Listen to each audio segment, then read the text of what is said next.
and welcome! As you can see, the games room is still full of mead. Gosh, it's a hard life. But that does mean that for another week at least, you're going to get me with a pile of boxes behind me. Maybe I can move them out by this time next week. We'll see. This is my 100th video. I am gobsmacked that I didn't think I'd get to this number this fast, but with all the new Old World releases, it's kind of built up quite a few videos, quite a few weeks where there were double week video weeks. So yes, welcome. If you haven't tuned in before, I'm going to be doing a couple of things in this video. If you're tuning back in, there's some treats you're going to have in store for you from previous episodes. I want to do two things. Firstly, I want to talk about the Old World, because rarely a video goes past I don't want to talk about Warhammer the Old World. The other thing I intend to do in this video, though, is do a little bit of a look back. Yes, it's a clip show. You might remember me from such previous videos as I am going to just do a quick look back on some of the videos that I've done in the last year and some of the things that I enjoyed or that perhaps were a complete mistake. Maybe it'll give you something from the back catalogue that you might want to go back and take a look at. If you do, I'll try and put links to all of the videos I'm referencing in the description below. But first, let's talk about Warhammer the Old World. So, did you get your pre-order in? I got my pre-order in, thanks to my local Games Workshop manager, who was very kind in helping me beat the queue. If you didn't know, whenever there's a big event, like the queue of this sort, if you go and order in your local store, rather than just sitting there and tapping away on the keyboard, if you actually go to your local store and order, they can go straight to the front of the queue. I got my order in bang on 10 o'clock at my local store, and yes, I got everything that I wanted on pre-order. So, in a couple of weeks' time, there will be a whole host of Old World videos coming as I pore over the various books and give my thoughts and maybe play around with some army lists and talk about what I think is going to come in the future for the Old World. In the meantime, though, there are a whole host of lucky individuals who got sent pre-order copies by Games Workshop to make videos, and I would heartily recommend you go and do like I have done and check out some of those videos. I don't propose to rehash the content of their videos, because frankly, why wouldn't you just go watch their videos? I want to put a quick shout out to just a couple of channels that I've been enjoying. Firstly, Guerrilla Miniature Games, GMG. If you don't already watch, they are lovely, lovely people. They do some awesome battle reports, and most importantly, they are currently doing a walkthrough of each of the different armies from the Ravening Hordes and Forces of Fantasy books. It's not a complete, breakdown. Don't expect to save yourself from having to buy the books. This is not something that's just going to, give you the stuff for free, but it does give you a really good taste of what these armies are like, and that is something I'm going to just talk about my thoughts on that about in a minute. Beyond that, there is also ArbitorIan had a great kind of run through of what the Arcane Journals have got in them. He got sent both of the Bretonnian and the Tomb King Arcane Journals. So if you check out his channel, he's got some cool kind of thoughts and just details about what those Arcane Journals contain. Again, I can't wait until I get my hands on my copies and I can start playing around with some army lists for them. Final one I want to throw out there is Miniwargaming. So there is contained within the Bretonnian Arcane Journal, Flavor Pamphlet. We're going to call them Flavor Pamphlets. That's the name for them, okay? We're all agreed on that. Change approved. The Bretonnian Flavor Pamphlet has a special scenario in. The Tomb King one has too, but the Bretonnian one has been made available on the Warhammer community website. So if you wanted, you could already kind of try your hand at how that scenario works. Essentially, it's kind of a rescue mission. So you've got massive Tomb King army, a Bretonnian army that's only a fraction of the points of the Tomb King army, and the second force of Bretonnians that's kind of a rescue force that makes the Bretonnian army up to the same points as the Tomb King army, comes in later in the game. But Games Workshop sent everything that was needed to Miniwargaming, and they've played through the scenario. It is a stonking watch. Absolutely beautiful armies, great battle report. I loved watching it, and I heartily recommend that you go and watch it too. Right, but so all of that being said, what I wanted to address was just a few things, really. A few thoughts, a few kind of wibbles that have been going around in my head. Firstly, something that maybe I've missed something. I mean, let me know in the comments if this was said somewhere and I've just completely missed something. But a lot of the other YouTubers out there seem to be talking about the Old World as if we're not going to get the release of the other miniatures for the other armies that are featured until like next year, the year after. They seem to be thinking like they're going to do 2 armies a year. So like next year, maybe dwarves and orcs and goblins. The year after that, beasts and what else? You know, like I'd suggested, army boxes might be. Whilst I can understand the idea of maybe doing army boxes or new miniatures for those armies on a kind of a yearly basis, I can't understand why anyone seems to think the Games Workshop isn't going to just make the rest of the stuff available at kind of release, or within a few weeks of release. Because why would they go to all the trouble of going, here is all the army lists you need to play all the armies in Ravening Hordes. Here is all the army lists you need to play all the armies in Forces of Fantasy. But we're not going to give you the models for them. It does not compute. As far as I'm concerned, I'm fully expecting either this weekend, they're going to go, okay, so everybody who got your pre-orders in for the old world, great. Now you can pre-order miniatures to go with them. And here we go. Here is a wave of miniature releases that you can go, woohoo, and pre-order, Old Empire miniatures. Goblin Wolf Chariots! I can't forget how excited I am about the old Goblin Wolf Chariot miniature coming back.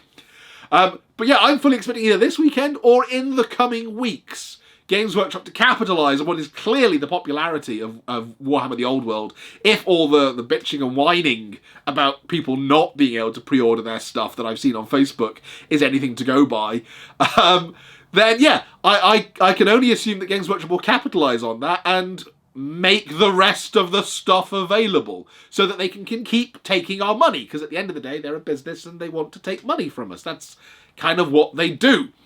So that's one thing I kind of wanted to address. I'm fully expecting we might not get any new models. And I say might, I'm still fully expecting that we might get new models for other armies as the year goes on. The year is young, and there will be nothing to stop them from going, each quarter, here, have some new models for, dwarves and orcs. Third quarter, here, have some new models for wood elves and beastmen. Fourth quarter, here, have some new models for chaos warriors and high elves. Just here.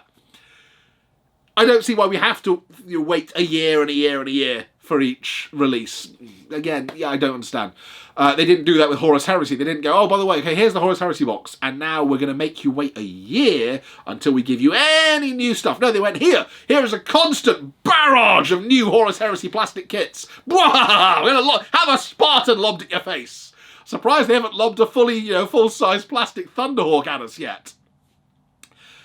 But I'm therefore fully expecting that over the course of this year, we're going to see a full re-release of everything that is available for the core armies that are in the Forces of Fantasy and Ravening Hordes. And beyond that, I'm kind of, excited about the fact that we get the Legacy Army PDFs, which more of that in a minute. And everything for those is basically already available in Age of Sigmar. So you can just kind of go, yeah, I want to do a Dark Elf army. Well, here's my PDF, and here is everything that I need to build my Dark Elf army. Unless you're like me and you've got one set in a box somewhere. The next thing I want to talk about then is kind of the reaction to Warhammer the Old World. I know this happens every time Games Workshop do a pre-order. You are never going, for a popular game, and the whole point of them doing this is they want it to be popular, you are never going to be able to please everybody. You're never going to be able to make sure that you have enough stock of everything. If they had enough stock of everything, they would be doing something wrong. If they had so much that they had a surplus, that would show up on their balance sheet as an error. The whole point is to make enough that you sell out. That is business. And then you make more and you sell that to the people who didn't get it the first time round. But there is a certain amount of sour grapes, and I think this is the most ludicrous one I've heard. Let me stay for the... I have received nothing from Games Workshop in relation to this. But there is a whole bunch of people that seem to believe that because there are people out there who put a lot of hard work and effort into making YouTube videos, awesome YouTube videos, like some of the ones I mentioned at the start of this video, because they have been sent sample copies that they can look at and use to prepare their videos, that somehow... it's like, it's taken bread from the mouths of my children. I was going to give them Tomb Kings, and now I can't feed them Tomb Kings because that, fat cat YouTuber over there making so much money making videos about Warhammer. They have clearly received the Tomb Kings that were rightfully mine. No, it doesn't work like that. Games Workshop make a certain allotment of stock to make available to, for marketing purposes. That's what a marketing budget is for. used to be that marketing budget would be spent on adverts and stuff. Now, a portion of that is spent on using stock as bribery. In the same way that stock used to be used as bribery to staff members. Come and work for a ludicrous wage. But by the way, you can then spend that wage by giving it right back to us by ordering stuff at weight value. That marketing budget is now spent bribing YouTubers going, here, look at the shiny Tomb Kings and Bretonnians I've got. Now go make videos about them. Video scum. Okay, so let's just get this out there. If you didn't get what you wanted at pre-order, well, that's a shame. You should have done what I did and gone to your Games Workshop first thing in the morning and gotten your pre-order in at the store there. But if that wasn't an option to you, it's not like you're never going to get the stock. You will get the stock, but you didn't not get it because YouTubers had been given some stuff, or Twitter people have been given some stuff. The benefit of people on YouTube and Twitter being given that stuff is we've got 2 weeks to wait, or a week and a bit now, we've got lots of cool videos to watch, which I'm loving. So, yeah, frankly, get over yourself. Beyond that, the other thing we now need to address is the legacy armies. Right. Games Workshop have been upfront with us on this. They said, look, these are the armies we want to make a faction as the core factions. And I did several videos explaining why I think that is, and narratively why it makes a degree of sense. There is an element of, okay, well, you could have maybe done, worked vampire counts in, but I can probably understand why they didn't, because they've invested a lot of time and effort in making witch elves a big part of Age of Sigmar, vampires a big part of Age of Sigmar, Skaven apparently this coming year are going to be a big part of Age of Sigmar. You begin to see the follow-on from this.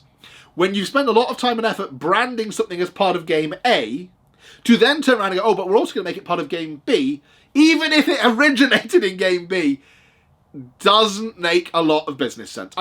I'm not saying that we're not going to see Dark Elves supported at some point in Warhammer the Old World. I still think we are, because I don't see how you do the Battle of Finneville Plain without bringing the Dark Elves in. So it's not beyond the realm of possibility. Likewise, as I've said in some of my previous videos, there are some strong hints of a certain vampiric presence in parts of the Border Princes and other parts of the Old World.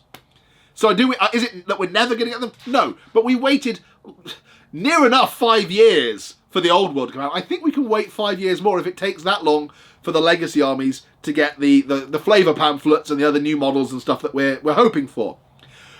But the big problem is a lot of people are upset because Games Workshop have also said, the Warhammer community team said in one of the last roundtable articles, you can't use legacy armies at events. Okay, let's unpack this.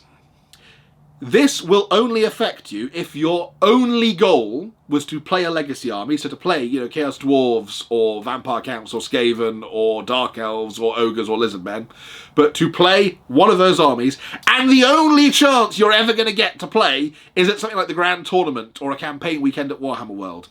If that is the case, I am disappointed for you, because it seems a shame that you're not going to get to play in any other environment. If you're limited purely those environments to play, that's a crying shame. I fully intend, when I run an Old World event, to turn around and say, yes, of course legacy armies can be included. We'll find a great way to weave them into the narrative, because the more people I get playing, having fun with toy soldiers, the happier I am. And I am the happy, smiley YouTube guy, so I'm already pretty happy a lot of the time when I'm talking about Warhammer. But beyond that, if you play a legacy army, like I've just said, you don't have to wait for your army stuff to be available. You get your PDF. Presumably, it seems as though the weekend of release weekend, so 20th, I'm wishing the week's away. I'm wishing it was release weekend already.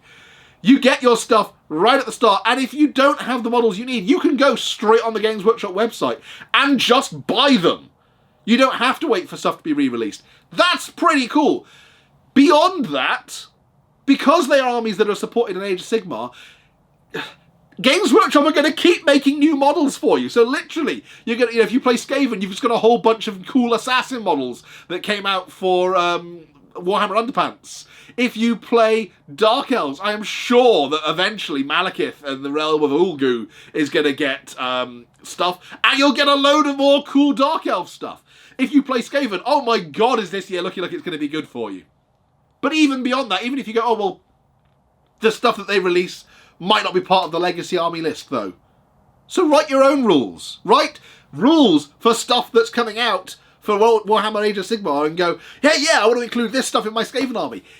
I guarantee if you're playing against mates or you're playing in your local club, everyone will just be excited to get involved in it and to want to kind of fight it. If they're not, don't play them, play somebody else.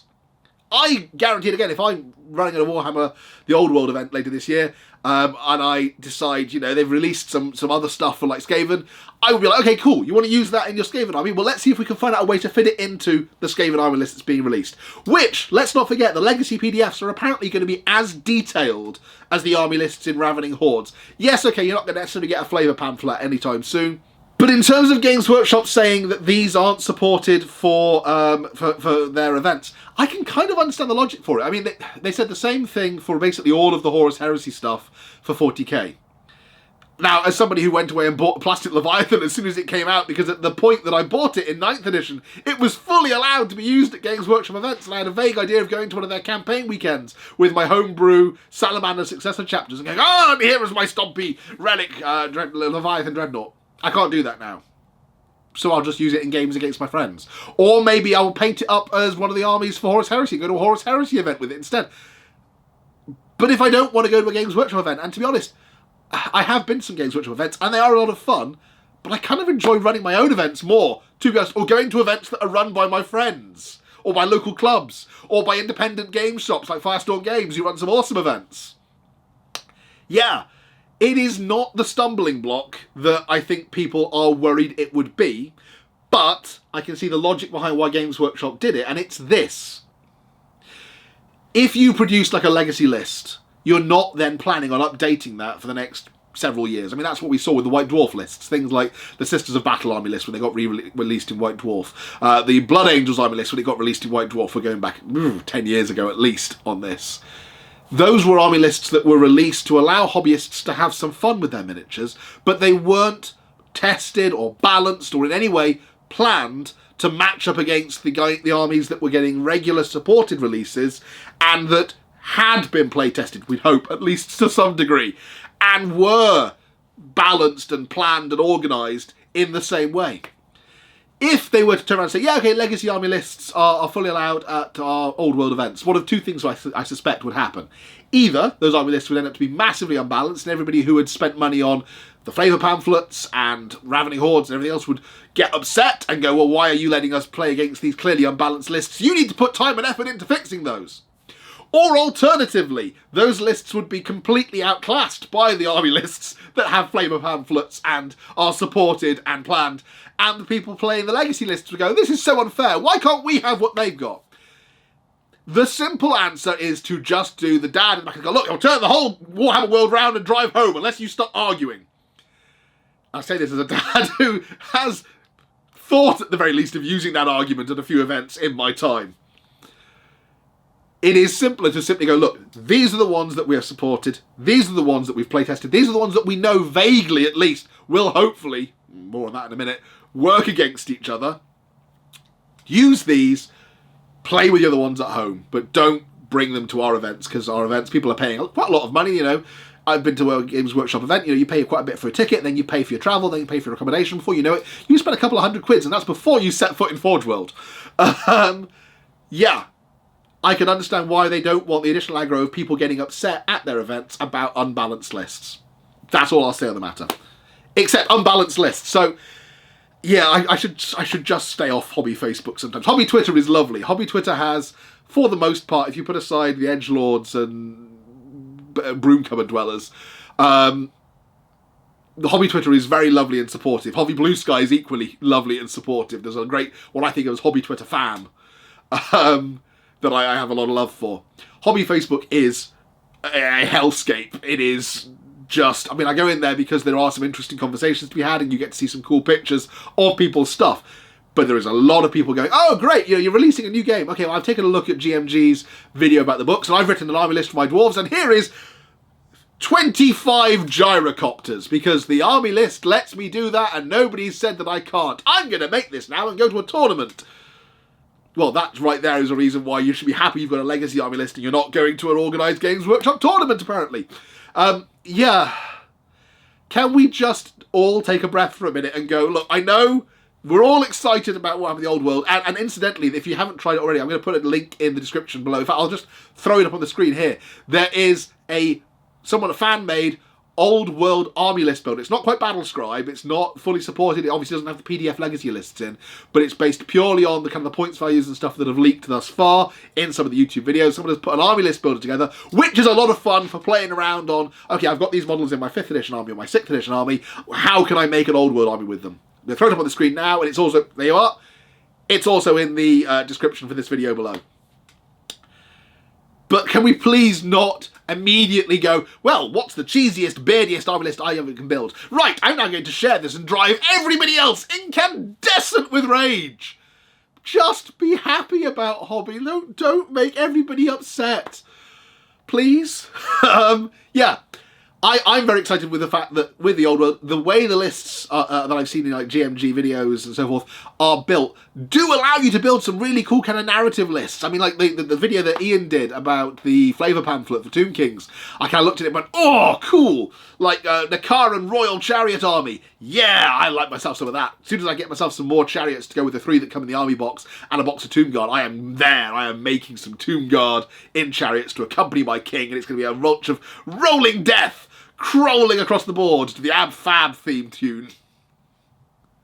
But yeah, can we please have nice things for a little while before people go, oh, well, I'm going to go to an event and I'm going to build an army list composed entirely of Goblin Wolf chariots. Yes, okay, I've got a bit of a thing in my head about Goblin Wolf chariots. They're back! I mean, they're in the army list for the orcs, and the pictures, they're in the Ravening Hordes book, which means, as I predicted in my What Units Are Being Re-Released video, yes, Goblin Wolf chariots are back. Games Workshop listened! I'm going to get so many of those for my 5th edition Orc army. It's just going to be a whole bunch of goblins careening around the board, crashing into each other and bickering.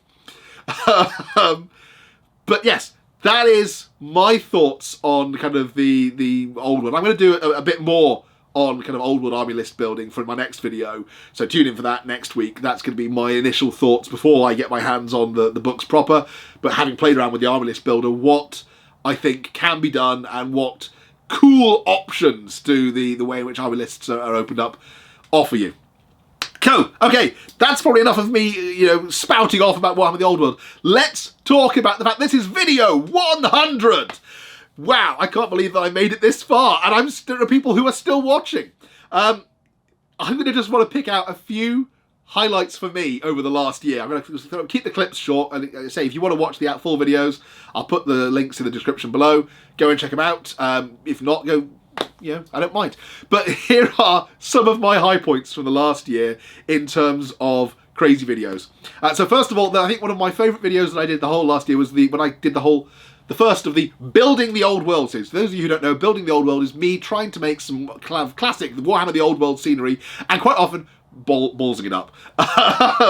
The very first one was me building the cardstock scenery from the 5th edition Warhammer Fantasy box set. And yeah, I remember, I had memories in my head of being a kid and going, oh yeah, you use Pritt stick to glue this stuff together. That's clearly the right thing. So I borrowed my daughter's Pritt stick from her pencil case and sat there, and all that mostly happened was it glued to me more than the cardboard. I did eventually get it done, and in fact I took it up to Warhammer World last year for my 5th edition event, and some of the games that we played were played with that scenery. In fact, my Bretonnian paladin on Pegasus took great joy in hiding inside the little cottage at one point. Pegasus kind of folding its wings in like a duck and just kind of waddling in through the door of the cottage, because it turns out in 5th edition that's what characters on mounts are allowed to do.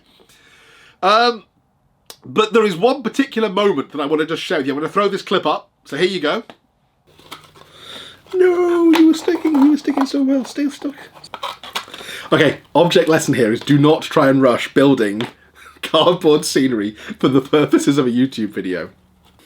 Stuck to me. Don't stick to me, stick to the tower. Should have got my 8-year-old to do this. Far better. Yeah, as I speculated at the end of that video, being generally ineffective, I pondered that my 8-year-old could probably do this better than me. Well, she's 9 now, so clearly she'll be even better at it. So that is a video that I'm going to do later on this year. I'm going to set a challenge. I'm going to get a couple of cardboard buildings. I don't know if it will be ones that I've got left over from like Mordheim, or if I'm going to do, print off some other cardboard buildings. If anyone's got any suggestions of any sources of cool cardstock buildings, please let me know in the comments below. But I feel like a build challenge is in order. Who can build cardboard buildings better, me or a child? I think people probably, having watched my previous videos, know the answer to that. Moving on! Another video that is worthy of mention, an important lesson that I learned from this last year is try and build up a bit of a backlog. I mean, I'm filming this on a Wednesday night. I'm going to be editing it up tonight, and then it'll be going up Friday. I really do need to put more work into building up a backlog. It's just difficult with the day job.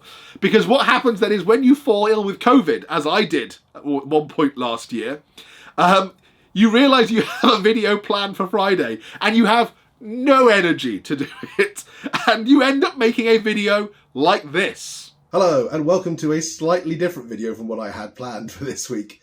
As you may have noticed, I am under the influence of a beast of Nurgle. This has massively impaired me being able to do the video that I wanted to do for you this week, but luckily, get off you. Somebody has sent me something nice to make me feel better. It's a box, and in a minute I'll look at what's inside the box.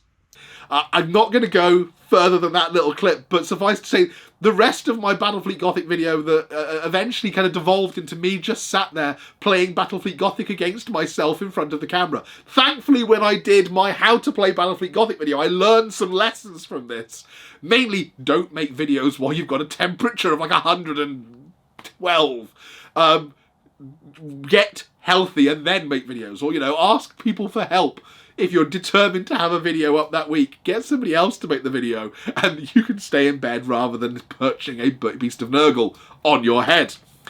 I want to move on now to something that early on in making these videos, one of the ideas I had was I had all these grandiose ideas, and I still have grandiose ideas. Again, wait till you see what I've got coming later on this year. Those who know, yeah, it's definitely going to happen.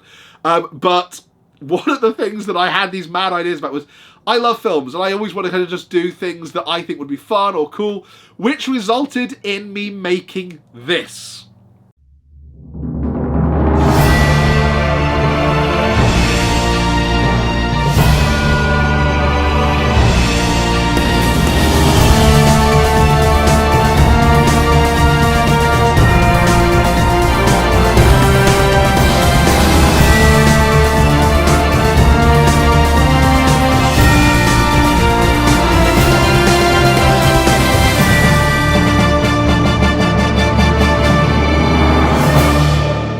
Yeah, and not only that, for those of you who want to go and check, there is a John Williams cut where I use the actual copyrighted music for it, which YouTube immediately told me off and gave me a stern finger wagging and said, you know, that video now has copyright breaches on it. Anything that gets money that gets made from this, you know, the 3 pence that you made from that video gets given to John Williams instead. John Williams quite rightly deserves it, probably the greatest composer of our time. But yes, I have since learned that whilst a little bit of silly fun, like that appeared at the beginning of my Mordheim video, which a clip of that in a moment, a little bit of silly fun is fine. Actively doing weird kind of Indiana Jones film mock-ups, perhaps not what people actually want to see. Yeah, I've learned that lesson. Slightly tragically, what I did also find was that although I'm extremely excited about just opening boxes and stuff and going, wow, look at this cool stuff in here, people are less perhaps interested in watching that. Unless I'm wrong. Let me know in the comments below if I'm wrong and you do just want to see more of mine and Michael's Raiders of the Lost Attic series, where we just open classic boxes of stuff from his parents' attic and go, oh wow, look at these old things. Because if you want to see them, we will make them, because we've still got loads of cool boxes of stuff through Michael's parents' attic to pour through. One more video that I want to kind of just throw up here is my Tale of Four Gamers series. So, I'm going to just share you a clip from it now. I love doing the Tale of Four Gamers. Tale of Four Gamers Episode 5. Willard, Mike and Ben fly out to Southeast Asia to find out what happened to Murray. Oh, absolutely. We find Murray has been murdered, found dead at the bottom of an empty swimming pool surrounded by wood elves. I love everybody who does the Tale of Four Gamers with me. My 3 friends, Willard, Mike and Murray, are great guys, and I thank them, you know, effusively for taking the time occasionally to do these crazy things with me. But yeah, there is a little story that needs to be shared about the very first Tale of Four Gamers that we did. The very first episode that we filmed, I was new to using a particular piece of software that had been introduced to me by ArbitorIan. I had excitedly, we filmed about 90 minutes of the initial Tale of Four Gamers, and then at the end of it I looked at the recording and went, why does it not have audio? cue frantic messages to Ian. Ian, why does it not have audio? To which the answer it would seem was I'd accidentally had the entire video recording suite on mute at the point that we filmed the film of Tale of Four Gamers. So the first Tale of Four Gamers, tragically, is lost to the mists of time. Instead, there was Tale of Four Gamers 1.1, which was the second run-through that we did of it, which was still a hell of a lot of fun. But that was probably the most important lesson I learned about using that software, is always make sure that the audio works, which to this day, when I did my Nick Davis interview, and he very calmly waited for me over there in America whilst I was, did a quick sound check, stopped the recording, went back, listened to it to make sure that it actually had sound before hitting record again, and we continued with the video. Always make sure that you actually aren't on mute. That's probably an important lesson in any walk of life when you're using any kind of video chat system. Really, that's kind of just what I wanted to hit back on some of the great points. Oh, one final high point that I should probably bring up. So, when I hit 500 subscribers, I promised my daughter that I would do an Ask Me Anything video, because she loves watching YouTube. She loves watching all kinds of like Minecraft videos and all kinds of other stuff. Doesn't watch my videos unless she's in them. But I promised her that we could do this Ask Me Anything video, and we duly did. And at the end of it, I was set up by my lovely wife, my daughter, and my stepbrother, which led to this moment. Next question, please. Last two. Ooh. Who is your favourite child? See, the person who asked this was, again, trying to trip me up, but you failed, because I only have one child, and she's clearly my favourite. Last question. How big a pie will you be in if you don't answer this question? So this was actually originally asked in Gaelic by my brother, who, again, was trying to trip me up, but forgot that I had Google Translate at my disposal. The answer, of course, is I won't, because I'm able to answer your question. And in fact, I answered your question in Klingon, and you didn't catch it. So go and brush up on your Klingon. Wait. Since I'm one of your subscribers, I get to ask you a question. I thought that was the last question. No, I'm a subscriber. Is she a subscriber? Yep. She was your first subscriber. Sorry. Okay, what's the question? I haven't prepared for this one. Who's your favourite cat, Pippin or Virgil? Well, I mean, I love them both equally, but Virgil was the first of those two cats, and he is my cat, and he loves me the most, so I suppose I'd have to say Virgil. It's both!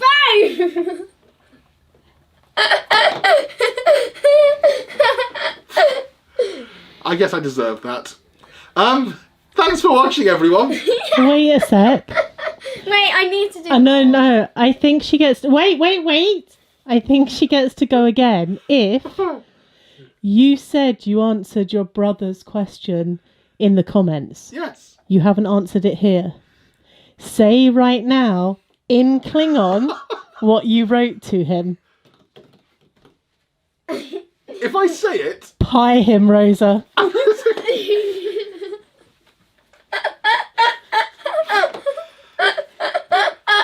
Thanks for subscribing, everyone.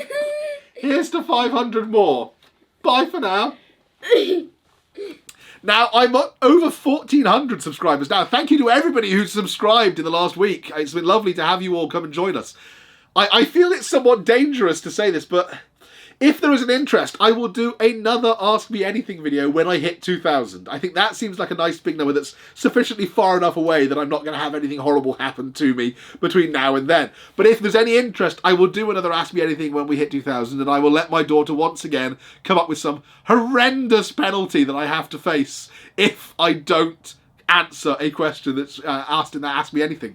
The other thing I just want to quickly touch on is I've heard what people have said in the comments after last week's video. Thank you to everybody who offered helpful advice and suggestions on stuff that they'd like to see on the channel. I'm going to definitely be doing some army kind of walkthrough videos, just kind of showcasing some of my existing armies in the very near future. I'm also going to be making sure that I do more Tale of Four Gamers. As I've said, we have got the final kind of Tale of Four Gamers campaign event. The one-day campaign event from White Dwarf 223 is going to be happening sort of Easter time when Murray comes back from gallivanting abroad. And we are planning on doing another Tale of Four Gamers later this year, which, as we discussed, I think it was all the way back in Tale of Four Gamers 1.1, it is going to be a 3rd edition 40k Tale of 4 Gamers, so that will be coming later this year for anybody out there who, like me, loves games of 3rd edition 40k. But also, what I just wanted to mention is something that I've discovered whilst I was kind of reminiscing back through the archives was I looked at my Mordheim video, and I did promise I'd give you a little quick snippet of it, so here we go. There is dark under the sun.